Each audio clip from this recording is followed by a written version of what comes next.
Number 1 smartphone brand की बात आती है तो Xiaomi और Samsung neck to neck fight में नजर आते हैं, लेकिन अपने बजट स्पेशल फोन्स के साथ Xiaomi कई बार कुछ कदम आगे निकल जाता है। खैर, यहीं पर फाइट को इंटरेस्टिंग बनाने के लिए और बजट सीरीज में अपनी पोजीशन को और स्ट्रॉन्ग करने के लिए Samsung नई सीरीज लेकर आया है M सीरीज, और इसी में लेटेस्ट स्मार्टफोन है M20, जिसका हम रिव्यू करने वाले हैं। फोन में क्या क्या खास है, इंडिया सेंट्रिक ये सीरीज है, इस फोन को खरीदा जाए या नहीं, वर्थ इट है या नहीं, ये तो हम जानेंगे, लेकिन उससे पहले नजर डालते हैं फोन के स्पेसिफिकेशंस पर।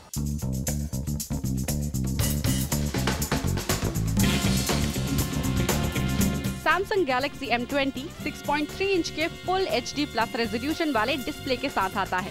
फोन में फोटोग्राफी के लिए 13+5 मेगापिक्सल का डुअल रियर कैमरा दिया गया है, जिसमें 13 मेगापिक्सल का स्टैंडर्ड लेंस है और 5 मेगापिक्सल का अल्ट्रा वाइड लेंस। सेल्फी के लिए 8 मेगापिक्सल के फ्रंट कैमरा का इंतजाम है।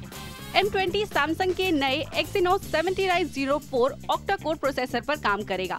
ऑपरेटिंग सिस्टम के लिए M20 Android 8.1 पर बेस्ड Samsung Experience 9.5 UI पर काम करता है। M20 रैम और स्टोरेज के लिए 2 वेरिएंट्स ऑफर करता है।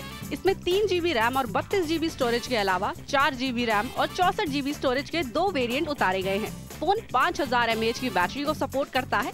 इसकी कीमत 10,990 रुपए से शुरू होकर 12,990 रुपए तक जाती है। तो शुरुआत करते हैं फोन के डिस्प्ले से, जहां पर हमने नॉच के अलग अलग टाइप्स के बाद अब नो नॉच डिस्प्ले वाले स्मार्टफोन भी देख लिए। वहीं पर अब जाके सैमसंग ने नॉच को फाइनली एक्सेप्ट कर लिया है और ये सैमसंग की पहली सीरीज है जिसमें आपको नॉच डिस्प्ले मिलेगा। तो M20 में इन्फिनिटी V नॉच डिस्प्ले दिया गया है, यानी कुल मिलाकर आपको इस फोन पर स्क्रीन टू बॉडी जो रेशियो है वो अच्छा मिलेगा।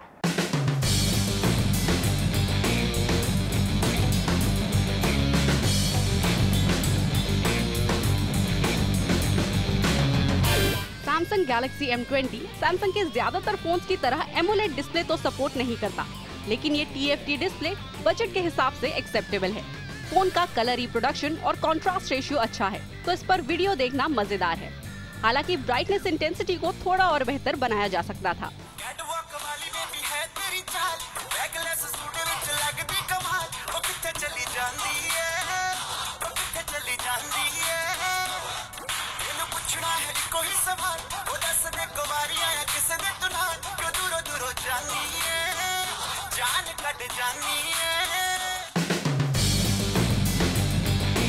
फोन पर नॉच होने से स्क्रीन साइज ज्यादा मिलता है, जिसका फायदा गेमिंग और मल्टीमीडिया कंज्यूम करने में होता है।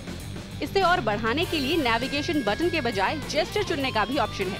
अगर आप नॉच के शौकीन नहीं हैं, तो इसे ऑफ भी कर सकते हैं और एप्स को भी उसी तरह से सेट कर सकते हैं। Galaxy M20 लुक्स के मामले में सिंपल है। प्लेन प्लास्टिक बॉडी और मिनिमम ब्रांडिंग के साथ फोन में कुछ भी फ्लैशी नहीं है, लेकिन फोन की ग्रिप अच्छी है और इसे इस्तेमाल करने में कोई परेशानी नहीं होती।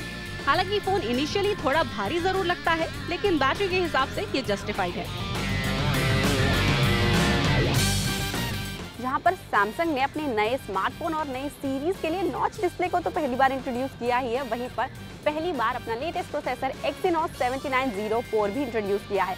इस फोन में यही प्रोसेसर इस्तेमाल किया गया है और ये कंपनी का लेटेस्ट मिड सेगमेंट प्रोसेसर है।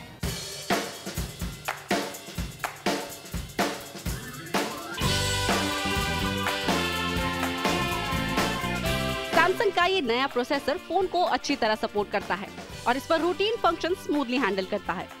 इंटरनेट सर्फिंग, गेमिंग, कॉलिंग या ऐप स्विचिंग आराम से फोन पर होती है और कोई परेशानी नहीं होती। रैम और स्टोरेज का कॉम्बिनेशन इस परफॉर्मेंस को सपोर्ट करता है। हालांकि ऑपरेटिंग सिस्टम के लिए अभी भी Android Oreo का ही इस्तेमाल हो रहा है, जो डिसअपॉइंटिंग है, लेकिन कंपनी ने जल्द ही पाई अपडेट देने का वादा किया है। Galaxy M20 Samsung Experience 9.5 UI पर काम करता है, जो कुछ खास अलग तो नहीं है, लेकिन पहले से ज्यादा क्लीन जरूर है। फोन में ब्लोटवेयर भी पहले के मुकाबले कम नजर आता है। इस पर मीडियम गेमिंग जैसे सबवे सर्फर या एंग्री बर्ड जैसी गेमिंग स्मूथली चलती है और कुछ हेवी गेम्स भी मीडियम सेटिंग पर खेले जा सकते हैं।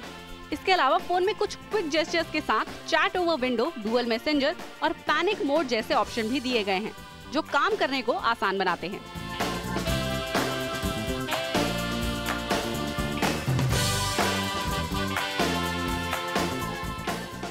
Galaxy A7 और A9 में जब सैमसंग ने अपना अल्ट्रा वाइड लेंस दिया था तो वो काफ़ी पसंद किया गया था, काफ़ी इंप्रेसिव फीचर था, और अब इसी को इंप्रेसिव बनाने के लिए M20 में भी दिया गया है ये अल्ट्रा वाइड लेंस, और ये डिसीजन मुझे काफ़ी पसंद आया।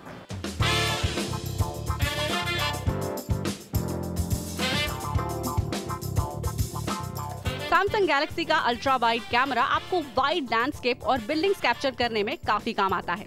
हालांकि फ्रेमिंग का ध्यान आपको रखना पड़ेगा, लेकिन ये काम का फीचर है। अल्ट्रा वाइड लेंस का इस्तेमाल अच्छी रोशनी में ही कारगर है। फोन का 13 मेगापिक्सल का स्टैंडर्ड लेंस आपको अच्छी फोटोज देता है, साथ ही कलर रिप्रोडक्शन भी अच्छा है। फोटोज में बोके इफेक्ट देने के लिए लाइव फोकस मोड है जो सैटिस्फैक्टरी फोटोज देता है, लेकिन ये मोड सिर्फ फेस डिटेक्ट होने पर ही काम करता है, यानी अगर आप ऑब्जेक्ट्स पर बोके इफेक्ट देना चाहें तो वो नहीं हो पाता। इसके अलावा फोन में पैनोरामा, प्रो, ब्यूटी, स्टिकर और फिल्टर जैसे ऑप्शन भी मौजूद हैं। फोन का सेल्फी कैमरा भी आपको ठीक ठाक फोटोज दे देता है। हालांकि Redmi Note 6 Pro या Realme 2 Pro के सेल्फी कैमरा क्वालिटी को ये मात नहीं दे पाता। सेल्फी के लिए ब्यूटी मोड तो है, लेकिन ये फेस को ज्यादा ही स्मूथ बना देता है। सेल्फी में भी बोके इफेक्ट देने का ऑप्शन तो है ही, साथ ही कुछ स्टिकर्स के साथ आप अपनी सेल्फीज को और इंटरेस्टिंग बना सकते हैं। Galaxy M20 से आप फुल HD रेजोल्यूशन पर वीडियो रिकॉर्डिंग भी कर सकते हैं। सैमसंग गैलेक्सी M20 का स्ट्रॉन्गेस्ट पॉइंट है इसकी बैटरी कैपेसिटी। 5000 mAh की बैटरी दी गई है इसमें और ये आराम से 1.5 दिन चल जाती है। इस बजट सेगमेंट में स्पेशली अच्छी बैटरी देकर यहाँ पर सैमसंग ने एक अच्छा स्टेप लिया है।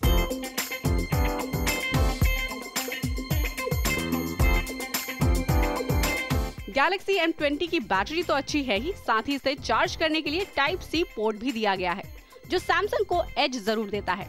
हालांकि इसे चार्ज होने में 2 घंटे लग जाते हैं। सिक्योरिटी के लिए फोन में फिंगरप्रिंट स्कैनर और फेस रिकग्निशन का ऑप्शन है। दोनों ही क्विक और एक्यूरेट हैं, लेकिन फिंगरप्रिंट सेंसर के लिए डिमार्केशन खास क्लियर नहीं है, इसलिए कई बार पता नहीं चल पाता कि आप सेंसर को टच कर रहे हैं या नहीं। नॉच पर दिया गया ईयरपीस और नीचे दिए गए स्पीकर सैटिस्फैक्टरी आउटपुट देते हैं। हालांकि स्पीकर बहुत ज्यादा लाउड नहीं है, लेकिन काम चल जाएगा। अगर फोन पर ऑडियो का मजा लेना है तो हेडफोन के जरिए डॉल्बी एटमॉस सराउंड साउंड को एंजॉय कर सकते हैं।